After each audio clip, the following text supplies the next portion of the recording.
My wife, Angela, and I, we invested everything we had to move to Hastings to buy a Ford dealership.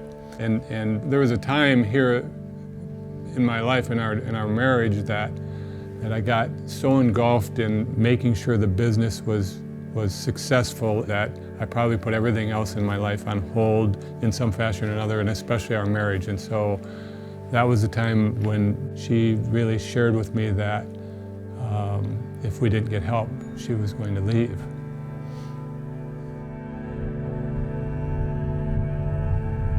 So we got help, and I went to counseling, and in that time, I always called myself a Christian, but I never knew anything that the Bible said, and so I thought it would be a good idea. Maybe I should find out what it says as well. I called myself that. I probably should see what it's all about. So everything in our lives was changing at home, and so working on becoming a better husband, father, leader, and really finding the Christ-like model of what that was, at least getting better at it.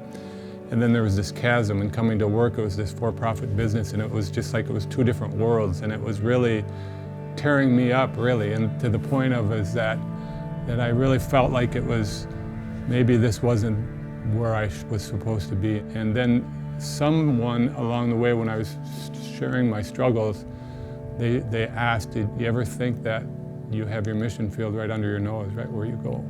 And at that time, I felt like God was telling me to disciple a few of the guys here. We had about 10 or 11 names that I felt like I should work with, disciple them, and grow together in our faith walk in Christ. And then in April of 2010, we did our first Lead Like Jesus encounter. At the encounter, I was more thinking that was his thing, but it did touch me because within a very short period of time after that, I actually started stepping out more in my faith and really understanding that this was our mission. These businesses were our missions, and we were servants. And so now the people that worked alongside him that I had been praying for, it became more personal. I got to know them personally. So I really started embracing the business and what he had built there, which was significantly impacted through Lead Like Jesus. Seeing Jesus as a leader, using his role as a leader as opposed to God and a deity in this, but seeing what his leadership style was, and learning to love and care for those people that are entrusted in you. Being a servant is his choosing to serve no matter what. And obviously, if you look at Christ as our example, it's not a choice of you serve as long as they're worthy of being served. You serve anyway. And I'm the last person on planet Earth that I would be considered spontaneous. But right. That is, I believe, what Lead Like Jesus has opened my eyes to, is that I just have to open my eyes and look around me, whether I'm at the grocery store or whether I'm at church or whether it's one of the gals that works at our business, that there's always opportunities to minister to people. We are always in ministry. Yeah. We are always in ministry, no matter where we are.